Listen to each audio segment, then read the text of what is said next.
Hello friends, welcome back to my YouTube channel. आज का जो हमारा टॉपिक है वो एक नया चैप्टर पे है, क्रिस्टल फील्ड थ्योरी। इससे पहले मैंने बैलेंस बॉन्ड थ्योरी के बारे में बीएससी थर्ड ईयर के बारे में बता दिया है। तो आई होप फ्रेंड्स आपको वो वीडियो पसंद आया होगा। चलिए फ्रेंड्स, आज का टॉपिक स्टार्ट करते हैं। ये क्रिस्टल क्षेत्र सिद्धांत के बारे में है। इसके बाद मुझे क्रिस्टल फील्ड थ्योरी का जो लिमिटेशन है उसके बारे में बताना है। अगर आप इस टॉपिक को अच्छे से समझ जाते हो तो आपको बाकी वीडियो भी इससे रिलेटेड समझ आएंगे। ऑक्टाहाइड्रल, टेट्राहाइड्रल, ये सब सारी चीज़ें जो कॉम्प्लेक्स है उसके बारे में भी आपको समझाना है।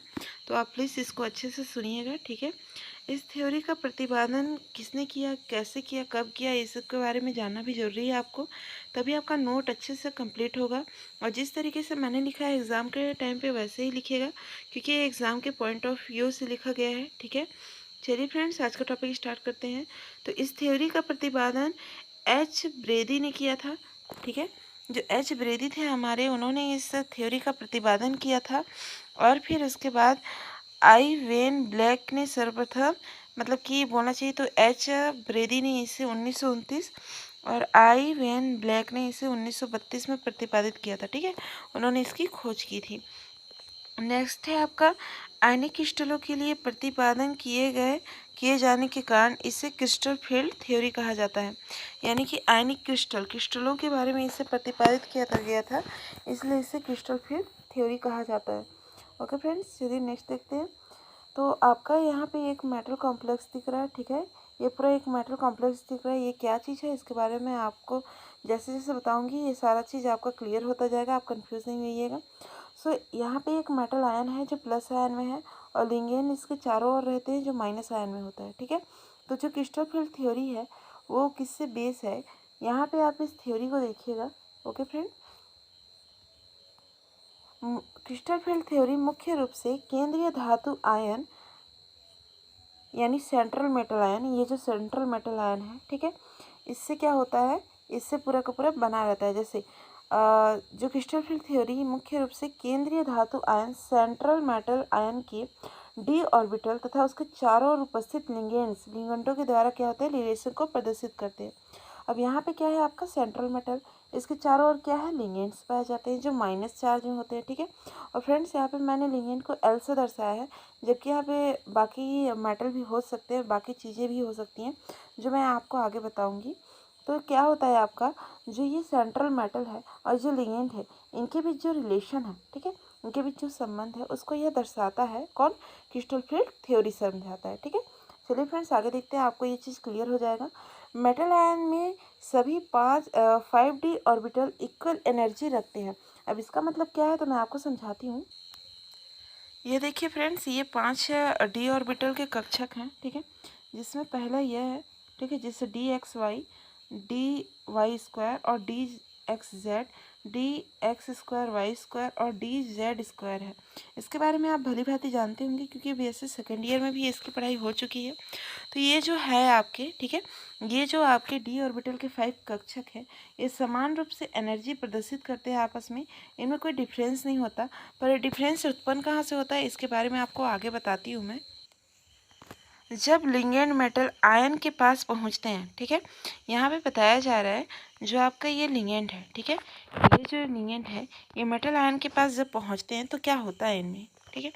तो जब लिगेंड मेटल आयन के पास पहुंचते हैं तो लिगेंड्स के lone pair of electron D orbital में उपस्थित इलेक्ट्रॉन को प्रतिकर्षित करते हैं। यानी कि जो आपके लिगेंड है जब भी ये आयन के पास पहुंचते हैं तो इनमें जो डी ऑर्बिटल में लोन पेयर इलेक्ट्रॉन बचे होते हैं, ठीक है। जाहिर सी बात है, मेटल है तो इनके पास आपके डी ऑर्बिटल में बहुत सारे इलेक्ट्रॉन होंगे, तो इनको क्या होता है, लिगेंड्स आपस में क्या होते हैं, आकर्षित होते हैं, ठीक है, जिससे डी ऑर्बिटल की एनर्जी बढ़ जाती है। अब यहाँ पे एक चीज़ मैं आपको एक चित्र दिखाती हूँ, ठीक है। यहाँ पे आप देखिए, यहाँ पे एनर्जी है, ठीक है, एनर्जी लेवल है। ओके, यहाँ पे डी ऑर्बिटल के क्या है, 5 कक्षक है। और ये 5 कक्षक जब क्या होता है कि इनमें जो लिगेंड है, ठीक है, जो लिगेंड है, ये लिगेंड जब मेटल के पास पहुँचते हैं तो इनमें क्या होता है, एनर्जी में क्या हो जाता है आपका, थोड़ा सा डिफरेंस आ जाता है, ठीक है। एनर्जी में कैसे डिफरेंस आता है, जैसे ही ये लिगेंड होते हैं मेटल के पास पहुंचते हैं, इनकी एनर्जी में क्या आ जाती है, मेटल के एनर्जी में डिफरेंस, जो डी ऑर्बिटल है, डिफरेंस होने की वजह से इनकी एनर्जी क्या हो जाती है, हाई हो जाती है, बढ़ जाती है। बढ़ने की वजह से ये जो पूरे के पूरे कक्षक है यहाँ आ गए, ठीक है, इनके ऑर्बिटल्स यहाँ पे आ गए। अब ऑर्बिटल्स यहाँ आने के बाद इसमें स्प्लिटिंग पाई जाती है, इसको मैं आगे बताती हूँ आपको। इक्वल एनर्जी वाले डी ऑर्बिटल भिन्न एनर्जी वाले डी ऑर्बिटल के ग्रुप में डिवाइड हो जाते हैं, ठीक है। क्या बोला इसने, इक्वल एनर्जी वाले यानी कि जो समान एनर्जी वाले डी ऑर्बिटल है वो भिन्न हो जाते हैं, किससे, डी ऑर्बिटल के ग्रुप में डिवाइड हो जाते हैं। अब यहाँ पे ये बोल क्या रहा है कि जो आपका इनमें क्या हुआ, एनर्जी लेवल हाई हुआ, ठीक है। एनर्जी लेवल हाई होने के बाद जो ऑर्बिटल्स है यहाँ आ गए। अब ऑर्बिटल्स यहाँ आने के बाद इनकी एनर्जी में डिफरेंस आने के बाद इसका जो डी एक्स स्क्वायर, मैंने इससे पहले 5 ऑर्बिटल बताया था ना, उसमें से इसमें से 2 ऑर्बिटल्स यहाँ आ जाते हैं, ठीक है, जिसमें नाम क्या है, पहला है d x square y square और डी जेड स्क्वायर। ये जो आपके ऑर्बिटल है ये यहाँ पे आ जाते हैं, हाई लेवल होता है इनका, मतलब इनका एनर्जी लेवल थोड़ा हाई होता है, इसलिए ईजी कक्षक में आ जाते हैं, ईजी ऑर्बिटल में आ जाते हैं और इसको ईजी ऑर्बिटल कहा जाता है, ठीक है। 2 नाम होते हैं, ईजी ऑर्बिटल और T2G ऑर्बिटल। ठीक वहाँ पे क्या होता है, इसके जो 3 ऑर्बिटल्स होते हैं वो यहाँ पे उनका जो एनर्जी लेवल है वो लो हो जाता है, लो रहता है, इसलिए वो यहाँ पे आ जाते हैं। इनका नाम क्या है, क्रमशः DXY, DYZ और DXZ, ठीक है। तो यहाँ पे क्या होता है, इनमें क्या होता है, 2 जगह 2 ग्रुप में ये डिवाइड हो जाते हैं। कौन हो जाता है, डी ऑर्बिटल, किसके वजह से, जो लिगेंड होते हैं, जो आपका लिगेंड था वो मेटल, सेंट्रल मेटल के पास आने की वजह से क्या होता है, इनमें एनर्जी क्या हो जाता है, डिवाइड हो जाता है, मेटल और लिगेंड के संबंध की वजह से। तो जैसे ही एनर्जी डिवाइड होती है इसमें जो आपका डी कक्षक है वो 2 ग्रुप में बढ़ जाता है, EG और T2G। यही चीज़ है आपका स्प्लिटिंग, ठीक है। आई होप कि आपको समझ आया होगा कि स्प्लिटिंग क्या चीज़ है। नेक्स्ट है क्रिस्टल क्षेत्र विपाटन यानी क्रिस्टल फील्ड स्प्लिटिंग, इसी के बारे में है कि यहाँ पे हो क्या रहा है। तो आपको तो ऑलरेडी समझ आ गया। मेटल आयन के 5 इक्वल एनर्जी वाले, यानी कि यहाँ पे क्या है, आपके 5 इक्वल एनर्जी वाले मेटल हैं, ठीक है। मेटल के 5 इक्वल एनर्जी वाले डी ऑर्बिटल के निकट लिगेंड्स के पहुँचने से यहाँ पे क्या हुआ, ये सेंट्रल मेटल है, इसके पास लिगेंड के पहुंचने की वजह से क्या होता है, एनर्जी लेवल में क्या हो जाता है, थोड़ा सा डिफरेंस आ जाता है, जिसको इसने बोला कि डी ऑर्बिटल के निकट लिगेंड्स के पहुंचने से विभिन्न एनर्जी वाले ऑर्बिटल के समूह में विभाजित हो जाती हैं। यानी कि जैसे ही यहाँ पे लिगेंड है सेंट्रल मेटल के पास आए, इनकी एनर्जी लेवल क्या होगी, हाई हो गई।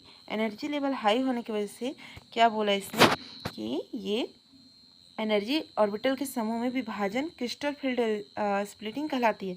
यानी कि जैसे ही इनमें एनर्जी हाई हुआ, ये जो 5 ऑर्बिटल है आपस में 2 ग्रुप में बढ़ जाते हैं और इनमें क्या हो जाती है, स्प्लिटिंग, यानी कि इनका 2 ग्रुप में बढ़ना ही क्या कहलाता है, क्रिस्टल फील्ड स्प्लिटिंग, ठीक है। नेक्स्ट है क्रिस्टल फील्ड थ्योरी की मुख्य परिकल्पनाएं, यानी कि पोस्टुलेट्स होते हैं इसके निम्नलिखित। कॉम्प्लेक्स निर्माण के प्रयुक्त लिगेंड ऋणात्मक जैसे F-, Cl-, ब्रोमीन- इत्यादि हो सकते हैं, या उदासीन जैसे NH3 या H2O भी हो सकते हैं। यहाँ पे मैंने क्या बताया, यहाँ पे मैंने कुछ लिगेंड्स रखे हैं, ठीक है। ये लिगेंड्स रखे हैं, इन लिगेंड की जगह पे आपके ब्रोमीन आ सकता है, क्लोरीन आ सकता है, ठीक है, या फिर ये तो ऋणात्मक हो गए, लेकिन इसके साथ ही उदासीन आ सकते हैं H2O जो आपका होता है वाटर होता है और दोनों प्रकार के चार्ज को प्रदर्शित करता है, प्लस और माइनस। तो ये इसमें आ सकता है, इस चीज़ को मतलब वैज्ञानिकों ने इस तथ्य को रखा, ठीक है। नेक्स्ट है आपका एक संकुल यानी कि कॉम्प्लेक्स केंद्रीय धातु आयन यानी सेंट्रल मेटल आयन तथा इससे घेरे हुए लिगेंडों का ग्रुप होता है।